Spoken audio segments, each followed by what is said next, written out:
Andréia, boa noite, tudo bem? Boa noite, Elias. Bem-vinda. Tudo bem? Obrigada. Estou, assim, bastante ansioso para a nossa conversa.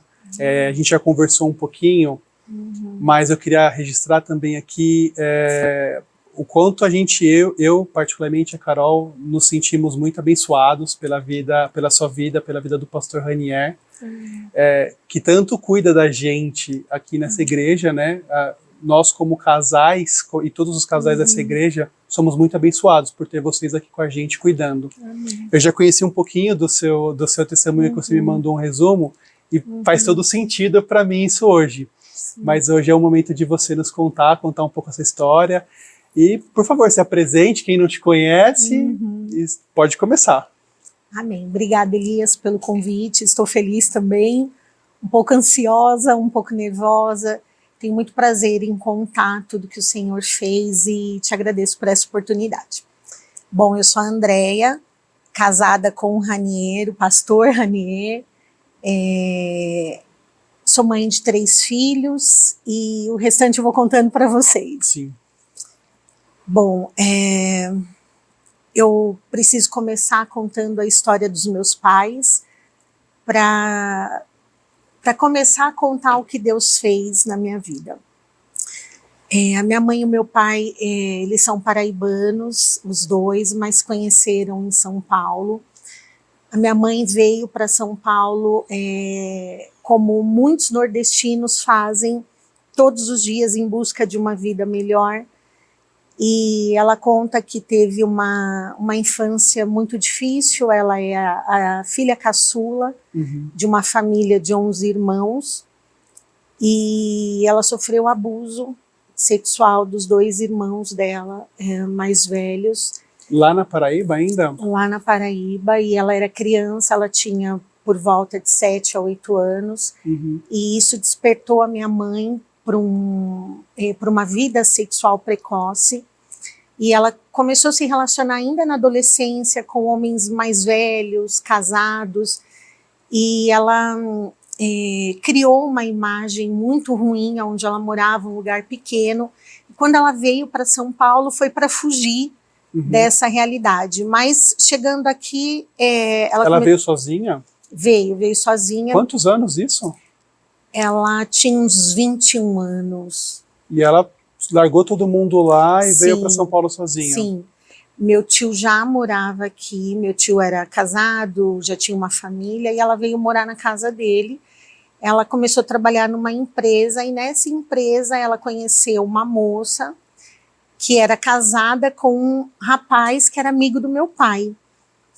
E os dois trabalhavam no Banespa como motorista, e o meu pai já era casado, ele tinha 7 filhos, mas como muitos homens casados fazem, ele disse que ele estava passando por uma crise no casamento, e que queria ter a oportunidade de conhecer melhor a minha mãe. E mais uma vez ela estava envolvida com um homem mais velho. Meu pai é 15 anos mais velho que a minha mãe, e ele já tinha 7 filhos, a família constituída. E logo depois, minha mãe conta que, questão de 1 mês, menos de 2 meses, ela estava grávida de mim. Engravidou de você. Sim. E aí meu pai, óbvio, não queria mais um filho, ele já tinha 7, muito mais um filho fora do casamento. E ele tinha um casamento, ele tinha uma esposa. Sim, e mais 7 filhos. Mais 7 filhos. E aí, então, ele fez a proposta para ela do aborto, e a princípio ela aceitou, parecia uma boa solução, mas aí uma amiga dela do trabalho teve um sonho com ela no caixão, e contou esse sonho para ela, e ela desistiu do aborto, e eu nasci. E 2 anos depois, minha mãe engravidou de novo, e dessa vez ela fez o aborto. E também por indicação dele? Também. Por solicitação dele? Nesse momento ele cuidava de você de alguma forma? Tinha relacionamento com a sua mãe ainda? Minha mãe fala que, por ele ser motorista, ele tinha facilidade de justificar as ausências dele em casa. Então ele falava para a esposa dele: eu vou levar o meu chefe no sul, vou ficar 3, 4 dias viajando, e ele estava com a minha mãe. Eu não tenho lembrança nenhuma dessa época, nenhuma, nada, de nenhum momento meu pai comigo, a gente como família juntos, zero, lembrança zero desse tempo. Mas ele tinha uma certa presença ali, ele não tinha sumido nesse momento. Não, nesse momento não. Minha mãe conta que esse meu tio, por ele ser mais velho que a minha mãe, ela é a caçula, ele ficou numa situação muito ruim perante os pais dele, por a minha mãe ser solteira, estar grávida, de um homem casado, ter vindo da Paraíba para ficar com ele, e ele acabou falando para minha mãe viver a vida dela e colocou ela para fora da casa dele. E meu pai assumiu, ela alugou uma casa, instalou ela grávida nessa casa e ficaram meio que numa união estável. Ele manteve a família dele e a minha mãe. Duas esposas, então, nesse momento. Sim. E aí ela teve uma hemorragia quando ela abortou esse bebê. E ela falou que ela ficou com muito medo, porque ela pensava, se eu morrer, a Andréia vai ficar com quem? Porque ela ficou brigada com o meu tio, que não apoiou o que ela fez. Ela não queria voltar para Paraíba, ela tinha vergonha de voltar nessa situação. E ela falou, nunca mais eu vou fazer isso. E meu pai falou para ela, se você engravidar de novo e não quiser abortar, porque ela tinha falado que jamais ela faria isso de novo, eu vou embora. E aconteceu. Mais 2 anos depois, eu já tinha 4 anos, minha mãe engravidou da minha irmã, e mais uma vez ele sugeriu o aborto, ela não aceitou e ele realmente foi embora. Poxa, aí permitiram uma nova criança. Sim. E aí a situação do aborto já foi talvez uma irresponsabilidade, né? Sim. E aí minha mãe estava grávida de novo, agora com uma filha pequena, grávida e sem o meu pai, num lugar que ela não conhecia praticamente ninguém. Minha mãe não estudou, então ela não tinha instrução, não tinha uma profissão. E aí começou a nossa saga de despejos, de morar de favor. E aí eu lembro que nós fomos morar em uma casa na Vila Guarani, ali no Jabaquara, e era a casa de uma amiga da minha mãe, mas a minha mãe namorava com o irmão da amiga. E nessa casa, assim, eu e a minha irmã, nós fomos expostas a um ambiente adulto, muito despreparado para receber crianças, porque eles tinham revistas pornográficas, e nós também fomos expostas a isso de uma maneira precoce, né? Sim. E depois disso, ela não ficou muito tempo nesse lugar, morando de favor na casa da amiga. Nós fomos morar numa pensão, ali também no Jabaquara, e essa pensão era num galpão muito grande, e esse galpão ele era dividido por barracos, eram divisões de quartos pequenos, de madeirite, de forma que iam fazendo quadrados, sabe? E em cada quadrado morava uma família, e não tinha um teto, o teto era do galpão, como se fosse aqui o salão da igreja. Uma favela indoor, assim. Exatamente, fechada. E com vários barracos de madeirite. Quantos anos você tinha nessa época? Eu tinha uns 6 anos. E sua irmã, então, 4? Ela tinha 3. Ela né? é 4 anos mais nova que eu. Verdade.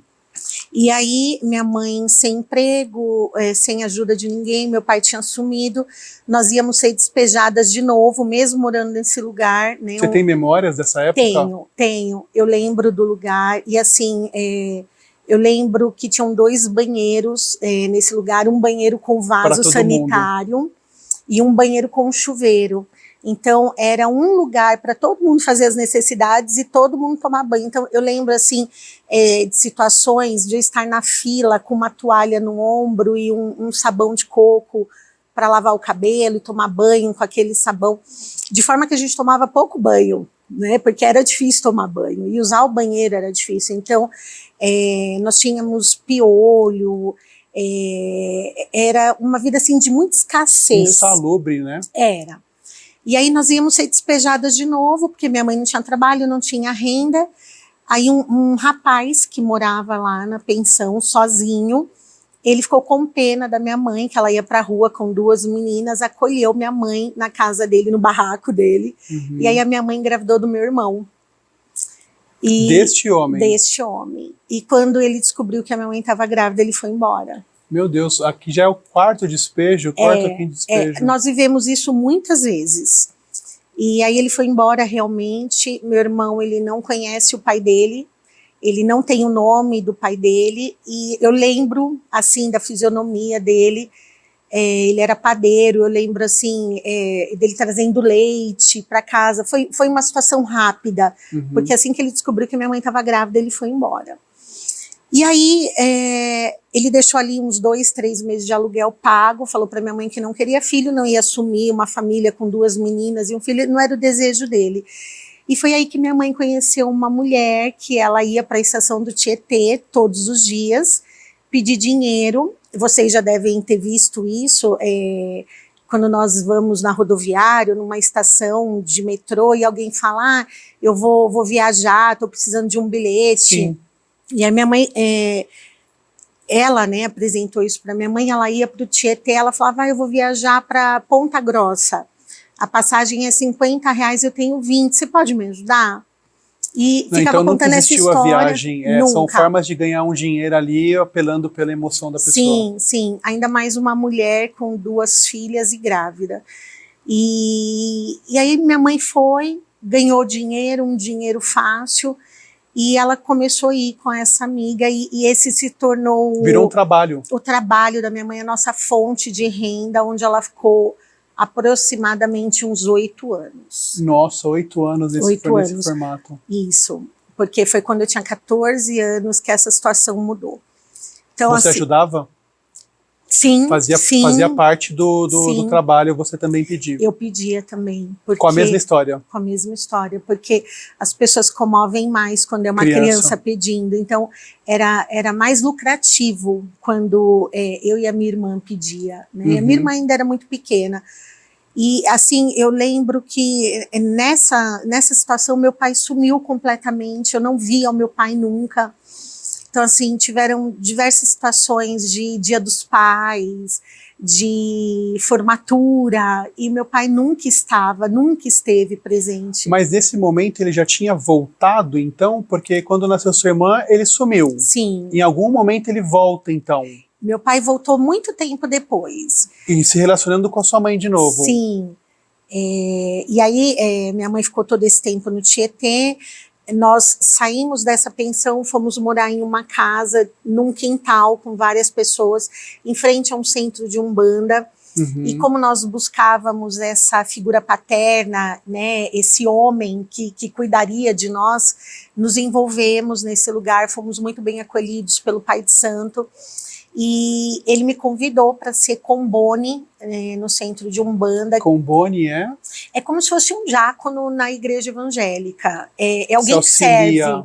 Alguém que serve, que trabalha. Então eu colocava aquelas roupas brancas e aí eu servia charutos, pinga, todo o ritual que era feito, todos os utensílios, eu que entregava para as pessoas incorporadas. E eles me rodavam também, falava que eu tinha que desenvolver a mediunidade. Você chegou a ter alguma experiência? Não, nenhuma, 0 também. Nossa, 0. Um livramento total, né? Eu tenho plena convicção que o Senhor sempre esteve comigo desde o ventre da minha mãe. Eu fui entender isso depois, né? Mas nunca aconteceu. E embaixo, no porão desse centro de Umbanda, tinha a parte dos Exus, né? Que Pombagira, onde eram feitos trabalhos... vamos dizer assim, mais pesados. Sacrificiais. Exatamente. E tinha sacrifício real, de galinha, de bode. E por muitas vezes minha mãe fez entregas para Pombagira, trabalhos para que meu pai voltasse para a gente, para que o corpo dela fosse fechado e a fiscalização do Tietê não enxergasse ela, porque tinha uma fiscalização, não podia fazer aquilo. Hoje eu entendo que é um estelionato, né? Sim. Você está mentindo para tirar vantagem de uma outra pessoa, uma vantagem ilícita. Sim. E eu lembro de muitas situações de eu ir na encruzilhada com a minha mãe, sabe? Ir na encruzilhada? Levar oferendas. Oferendas que eram velas, e tinha um ritual a ser seguido. Então, para determinada coisa eram velas pretas, vermelhas, aquele determinado tipo de pinga, marca de charuto. Nossa, você estava bem inserida então nesse meio. Sim, eu era muito pequena e eu lembro que eu tinha muito medo dessa parte, assim, sabe, dos Exus. Eu lembro do Pai de Santo, quando ele incorporava, ele ficava todo contorcido, o rosto dele mudava. E eu tinha muito medo dessa situação, né? Existe pessoas que acham que isso é charlatanismo, né? Que isso não existe. Mas eu já vi uma vez uma entrevista de um pai santo, onde ele fala que são feitos trabalhos porque funciona. E o ponto é isso, o mundo espiritual existe. Sim. Existe do mal, e essas coisas, que esses trabalhos, infelizmente, eles existem e funcionam na vida de pessoas que não têm Jesus, né? Sim. Então, por isso que existem tantos desses trabalhos. Você falou trabalho para aprender seu pai, aprender na alfândega. Alguns deles até talvez funcionaram de alguma forma no mundo espiritual. Sim. Infelizmente. O mundo espiritual, ele sempre foi muito real para mim, desde sempre. Porque eu vivi o mundo espiritual muito de perto e eu via as pessoas incorporando e elas mudavam voz, a face delas mudava. Então, assim, para mim o mundo espiritual nunca foi a história da carochinha.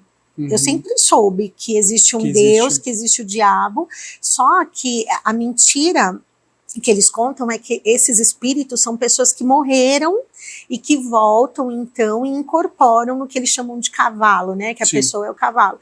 Hoje eu sei que quem morreu está aguardando o juízo, né? Que ao homem foi dado morrer uma única vez e aguardar o juízo, e que esses espíritos são demônios, que são os anjos caídos. Então a mentira do espiritismo é essa. Não tem comunicação com o mundo dos mortos. Exato, né? As pessoas falam assim, mas como que essa pessoa sabe?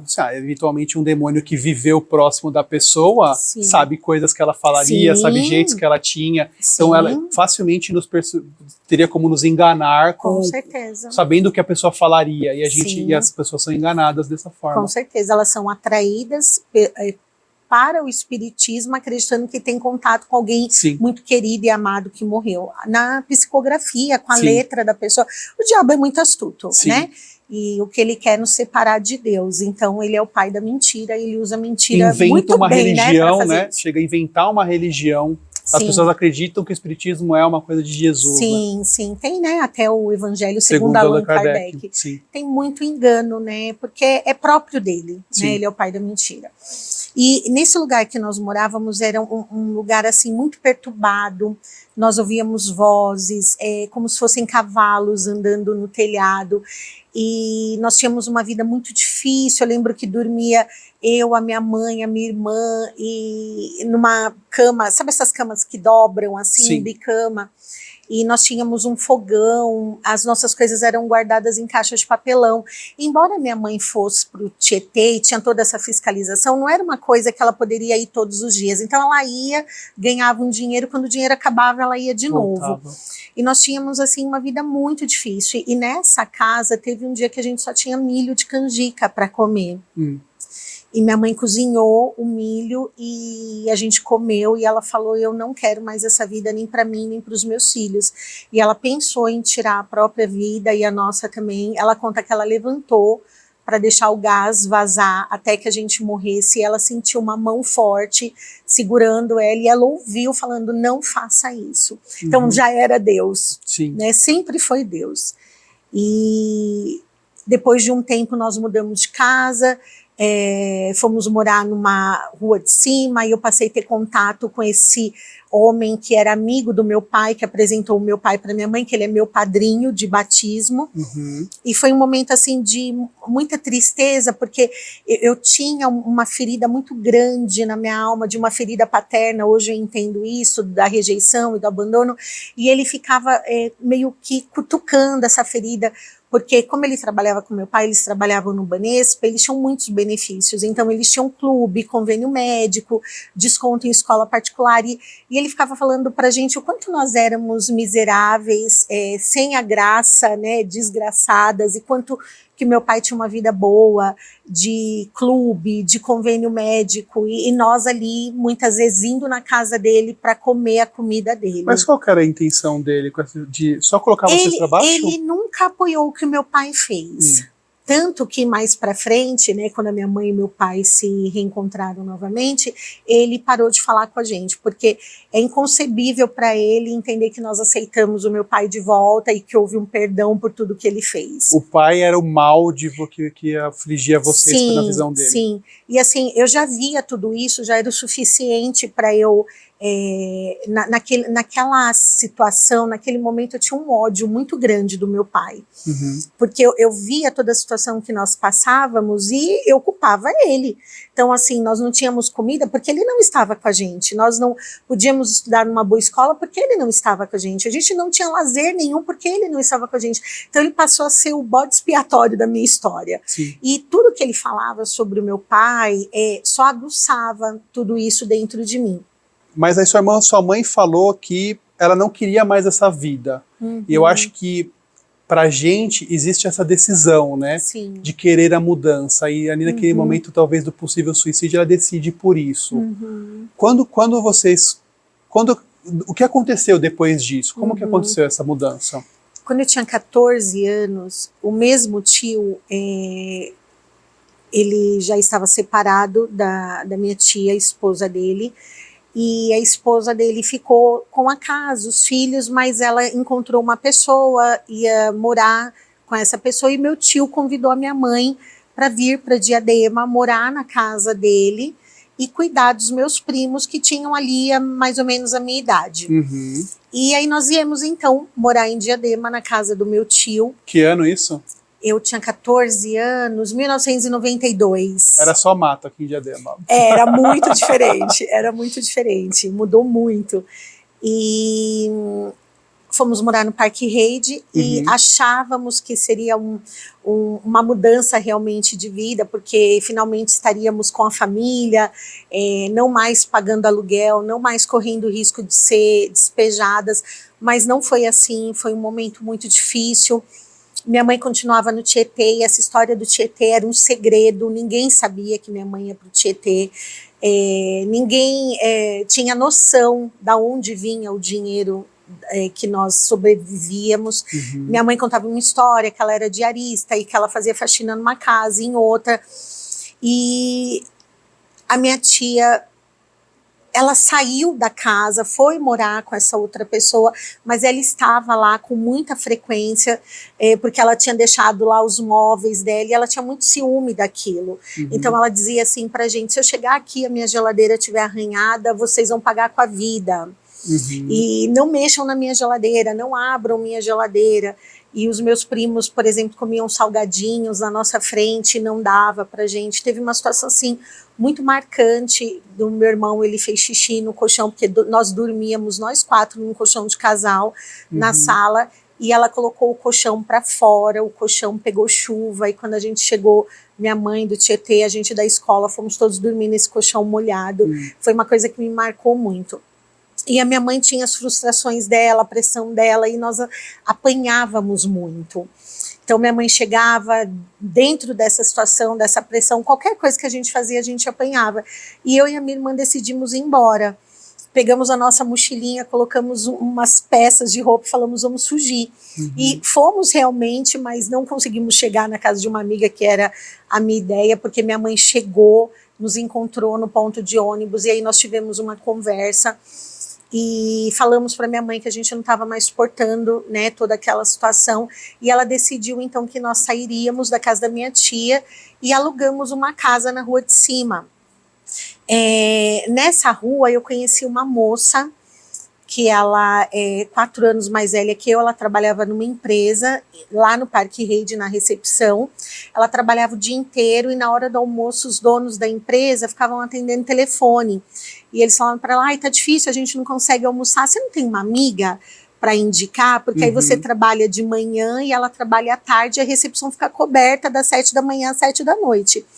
E eu tinha 14 anos, ela sabia que eu não tinha pai, que minha mãe cuidava da gente sozinha, e ela perguntou se eu queria, e eu conversei com a minha mãe falou, claro, vai lá, faz a entrevista. Ela me emprestou uma roupa, e eu fui fazer a entrevista, fui admitida naquele dia, e comecei a trabalhar na recepção. Foi a primeira fonte de renda oficial da família. Eu tinha 14 anos. E aí, nesse meio tempo, minha mãe foi convidada por uma amiga de quando ela chegou em São Paulo, que era vizinha do meu tio, porque nós ficamos morando no mesmo bairro, para ir numa igreja evangélica. E quando a minha mãe entrou na igreja evangélica, a pessoa que estava pregando falou: há alguém aqui no nosso meio que mendiga o pão de cada dia. Mas se você crer, a partir de hoje eu mudo a sua história. Porque o Davi fez esse salmo, né? Eu já fui jovem, agora sou velho, mas nunca vi o justo mendigar o pão. Minha mãe chegou em casa, ela me contou essa história maravilhada. Ela falou: filha, Deus falou comigo, Deus realmente fala, porque nós tínhamos ouvido o diabo falando, né? E agora um Deus que fala, e que fala assim pessoalmente, né? Tete a tete. E aí eu fiquei muito maravilhada também com essa história. Fui no culto de jovens. E no primeiro dia que eu fui no culto de jovens, Deus falou comigo, porque havia uma sentença sobre a minha vida lá no centro de Umbanda. Eles tinham falado que com 21 anos eu morreria. E Deus falou comigo em Jó 14, e ele falou assim: eu tenho seus dias contados. Sou eu que sei o dia que você vai estar comigo, esqueça o que você ouviu, porque desde o ventre da sua mãe sou eu que cuido de você. Então, assim, foi muito impactante para nós a nossa experiência com Deus. E, assim, 3 meses depois que eu estava trabalhando na empresa, eles precisaram de uma copeira e a minha mãe foi admitida para ocupar esse lugar. Então, ela abandonou o Tietê, agora trabalhando, eu também, alugamos uma casa maior, uma casa com sala. Foi a primeira vez que eu tive uma sala. Nós compramos um sofá, compramos uma geladeira. Essa minha amiga estava reformando a casa dela, deu a estante dela pra gente. E essa mesma amiga falou para minha mãe: como a Andréia é tão novinha, está trabalhando, ela precisa de diversão, deixa ela ir comigo numa matinê que tem aqui no centro de Diadema, e eu trago ela 10 horas para casa. E minha mãe deixou, e foi aí que eu conheci o Ranier.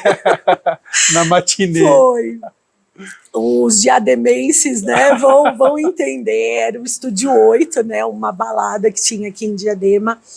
E aí nos conhecemos, começamos a namorar, e o Ranier falou: Andréia, não dá pra gente ficar na balada e na igreja. O Ranier é filho de pastor, ele estava desviado nessa situação. Ele conta também que ele fez uma oração, porque ele já tinha se envolvido com drogas, muitas mulheres, era muito jovem, 17 anos, mas já estava vivendo assim o mundo intensamente. E ele fez uma oração, e ele falou: Senhor, se eu não sair dessa vida, eu vou morrer. E eu te peço que o Senhor coloque na minha vida uma mulher para eu constituir uma família.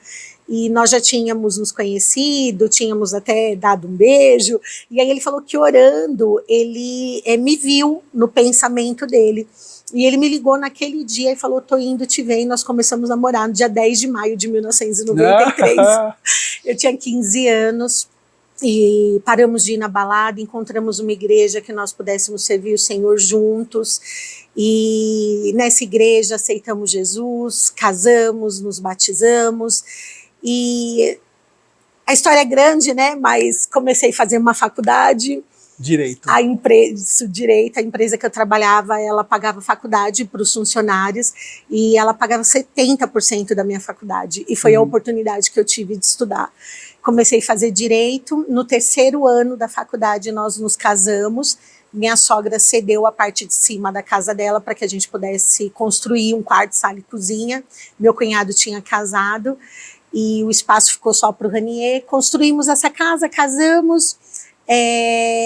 Quando eu tinha 24 anos, em 2001, eu tive um sonho que Deus nos daria 3 filhos, mas antes ele nos daria a nossa casa, que era uma oração nossa. E naquele ano eu me formei, passei no exame da ordem, e no comecinho de 2002, eu saindo dessa empresa que eu trabalhei lá há 10 anos, né, entrei lá com 14 anos, saí de lá com 24, formada, casada, grávida. Eu já estava grávida da Esther, mas até então não sabia. Fui fazer os exames, porque nós íamos... voltando um pouquinho. Estávamos na nossa casa, em cima da casa da minha sogra, e passou uma amiga dela e perguntou se nós não queríamos comprar uma casa. E o Ranier é sempre muito ousado, a mãe dele fez essa pergunta para ele, ele falou, mãe, eu quero, mas eu não tenho dinheiro, mas marca com a moça que eu vou lá ver. E fizemos uma proposta louca para ela, ela aceitou. Compramos a casa, na segunda-feira eu fui fazer os exames demissionais, e porque ia ficar sem convênio, porque íamos assumir uma prestação de anos com a casa, fazendo ali o exame, o médico falou, por que você está fazendo? Expliquei a situação, que já estava algum tempo sem tomar remédio, esperando que a gente engravidasse. Aí ele falou, você está vendo essa bolinha aqui? É o seu no bebê, exame você demissional, tá grávida. E aí era a Esther, né, a nossa filha mais velha. E 3 anos depois o Senhor nos abençoou com a Isabela, 3 anos depois com o Davi, e a história se cumpriu do jeito que o Senhor tinha prometido, primeiro a nossa casa e depois os nossos 3 filhos, 2 meninas e um menino. Amém. E é isso, conhecemos Jesus e ele mudou a nossa história, né? Então ele tirou aquela menina do Tietê, sem pai, e fez todas essas coisas, né? E eu vejo o Senhor em todos os meus caminhos, abrindo todas essas portas e fazendo algo que era muito especial para mim, porque quando eu tinha uns 23 anos, mais ou menos, não, uns 27 anos, eu já tinha a Esther, a esposa do meu pai faleceu, e ele veio nos procurar, falando que ele queria resgatar o tempo em que ele não esteve com a gente, e começou a namorar com a minha mãe, e quando eu estava grávida da Isabela, os 2 casaram. E estão juntos até hoje. Deus restaurou um relacionamento lá de trás. Sim, e eu vejo até nisso o amor do Senhor me dando o meu pai e a minha mãe juntos, que era um sonho desde quando eu era criança. Né? E o Senhor tem feito todas essas coisas, Elias. O restante você conhece, né? Você chegou, as coisas já estavam prontas, né? Sim. Somos quem somos hoje. Vivemos uma vida regalada de muita abundância, somos honrados por Deus, aonde vamos, em tudo que fazemos, mas tem toda essa história por trás disso. Para mim, assim, eu falei um pouco do carinho que eu e a Carol temos por vocês, e eu acho que essa inspiração, ela, até pensando aqui enquanto estava me contando, me vinha até outros tipos de inspiração, porque a sua jornada, ela é uma jornada de muitos anos, né? A gente até falou um pouquinho ali fora sobre a história de José, por exemplo. Só que eu sou grato a Deus hoje pelo cuidado que vocês têm com a gente, mas foi necessária essa bagagem para que vocês pudessem cuidar. Hoje vocês defendem a família com unhas e dentes porque vocês sabem o valor de ter e não ter uma família. Então hoje as experiências que eu tenho servem de inspiração porque eu sei que o que eu estou passando vai poder ajudar, Deus vai poder usar isso para ajudar outras pessoas, que é um pouco do que eles fazem com vocês, né? E eu já contei isso para vocês, mas para vocês lá fora, mas eu queria registrar também aqui que quando a gente estava começando a conversar desse projeto, Deus, eu orei, pedi para Deus nos mostrar como Ele gostaria que nós fizéssemos esse momento pro Aviva, e agora é um pouco da minha experiência que eu vivi preparando tudo isso, que foi orando, Deus me mostrou exatamente essa cena. E aí eu falei assim, nossa, que legal, vamos fazer um podcast, vamos fazer uma gravação, vamos entrevistar pessoas, tal. Comecei a pensar em pessoas, tal, e na cena tinha sempre uma pessoa fixa com quem eu estava conversando. E quando o pastor Sandro me indicou pessoas, né, para eu conversar, o Ranier e alguns outros pastores, o pastor Ranier me respondeu, falou assim, Elias, temos vários testemunhos muito bons, mas você precisa conversar com a Andréia. E eu comecei a chorar, porque era você na cena. Eu tinha essa imagem já da gente conversando. E de novo, não é que outros testemunhos não sejam muito valiosos, mas esse foi a forma que Deus encontrou para mostrar que Ele estava comigo nesse projeto. E isso me deu tanta alegria, porque eu acho que para mim hoje tudo se resume em fazer realmente a vontade de Deus. E talvez algum sofrimento no meio do caminho, nos preparando para um cuidado no futuro, seja necessário. Sim, exatamente. Eu tenho essa certeza do propósito de Deus em toda a minha jornada. Sim. Hoje eu entendo que eu sempre tive pai, que o meu bom pai, né, o Deus Todo-Poderoso, sempre cuidou de mim. Foi Ele quem impediu né, o aborto, foi ele quem quis que eu estivesse aqui. E ele me deu uma família. E uma família gigante hoje. Uma família gigante. Também, sim. Fora a minha família, o marido que me ama, filhos. A Esther casou Sim. em dezembro, a nossa filha mais velha. Está constituindo a família dela com o Daniel, uma grande bênção. Nós somos inseridos na família de Deus e hoje temos uma grande família. A família, né? Então, sim. hoje já são 20 anos que eu estou formada, vivendo coisas maiores e melhores do que eu imaginei viver em toda a minha vida. Então, eu tive uma visão há uns anos atrás, num congresso de mulheres, um momento de oração, que a preletora falava para a gente se imaginar adulta, conversando com quem nós éramos quando criança. E eu não tenho fotos de quando eu era criança. Eu tinha uma foto com a minha prima, que é filha desse meu tio que trabalha comigo, inclusive hoje no escritório já há 16 anos. E eu vi essa menina da foto, assim, sujinha, né? Eu estava, inclusive, com uma blusinha rasgada na foto. E eu me vi pegando na mão dessa menina e falando para ela, assim, vai dar tudo certo, né? E o Senhor fez dar tudo certo, porque tinha tudo para dar errado. E o Senhor mudou todas as coisas e fez realmente dar tudo certo. E eu sei que vai ser assim com vocês também, que coisas maiores e melhores estão por vir sobre vocês. Amém. Uma grande família, quem sabe os 3 filhos, que a Carol fala, mas vocês também são uma grande bênção para a nossa igreja, resposta de oração. O trabalho que vocês fazem é valioso e vocês são muito preciosos. Obrigado. Quero agradecer mais uma vez pela oportunidade. Siga nesse propósito de ter intimidade com o Senhor, ouvir a voz do Espírito Santo e deixe Ele te conduzir em todas as coisas. Amém, Andréia. Obrigado. Obrigado novamente por você estar aqui. É uma honra poder ouvir essa história e poder gravar tudo isso. Tenho certeza que vai abençoar muitas pessoas. Amém. Muito obrigado, Deus abençoe. Amém, amém.